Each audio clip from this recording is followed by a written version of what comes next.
अमावस्या की काली रात अच्छाई और बुराई दोनों के लिए एक अवसर होती है, जिसमें कई लोग साधनाएं करके अपनी इच्छा अनुरूप शक्तियां प्राप्त करते हैं। ऐसे ही एक भयानक अमावस्या की रात एक औरत घने जंगल के बीच घोर साधना में लगी हुई थी। जंगल के चारों तरफ भेड़ियों के चिल्लाने की आवाज आ रही थी, लेकिन बिना किसी से घबराए ये औरत अकेले मंत्रों के जाप के साथ आग जलाकर अपनी साधना कर रही थी।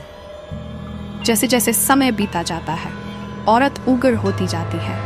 वह अपनी जगह से ऊपर उठने लगती है।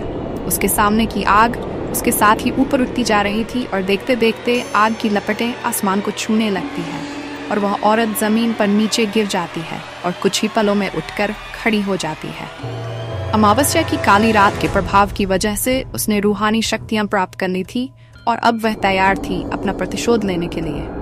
दरअसल ममता 6 माह पहले शादी करके गांव से शहर आई थी। वह अपने पति के साथ एक किराए के मकान में रहती थी। ममता घरेलू महिला थी। वह ज्यादातर समय घर के कामों में लगी रहती थी। ममता के पति बैंक में एक क्लर्क थे। उनका नाम सुरेश था और सुरेश के बॉस उसे उसके काम की वजह से बहुत पसंद करते थे। सुरेश एक अच्छा कर्मचारी था। वह पूरी जिम्मेदारी से अपने साथ साथ अपने सहकर्मियों का भी काम करवा दिया करता था। उसका स्वभाव बहुत ही संकोची था, इसलिए वह किसी को भी मना करने में हिचकता था। एक दिन उसके बॉस उसे अपने चेम्बर में बुलाते हैं और कहते हैं कि तुम्हारी नई शादी हुई है और तुम कहीं बाहर नहीं गए हो। जाओ अपने परिवार के साथ थोड़ा समय बिताओ।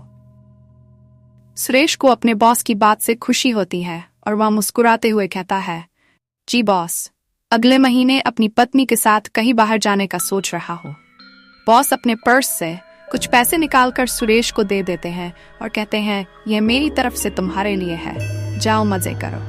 सुरेश पैसे लेकर घर आ जाता है। घर में ममता उसके लिए खाने की तैयारी कर रही होती है।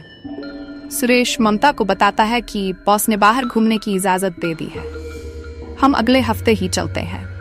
दोनों बाहर जाने के लिए काफी उत्साहित होते हैं। सुरेश के मोबाइल में अचानक बॉस का फोन आता है और वह कहते हैं, मैंने तुम्हारे घूमने के लिए एक कार बुक की है जो तुम्हें अच्छे से सारी जगह घुमाएगी। सुरेश अपने बॉस को धन्यवाद देता है और कहता है, बॉस आप क्यों परेशान हो रहे हैं, हम खुद ट्रेन से चले जाते हैं। लेकिन बॉस की जिद करने पर सुरेश उनका ऑफर मान लेता है। ममता सुरेश से कहती है कि हमें कुछ सामान लेना होगा, चलो आज बाजार चलते हैं। अगले 2 दिनों में इन्हें निकलना है, इसलिए सुरेश बाजार जाने को तैयार हो जाता है।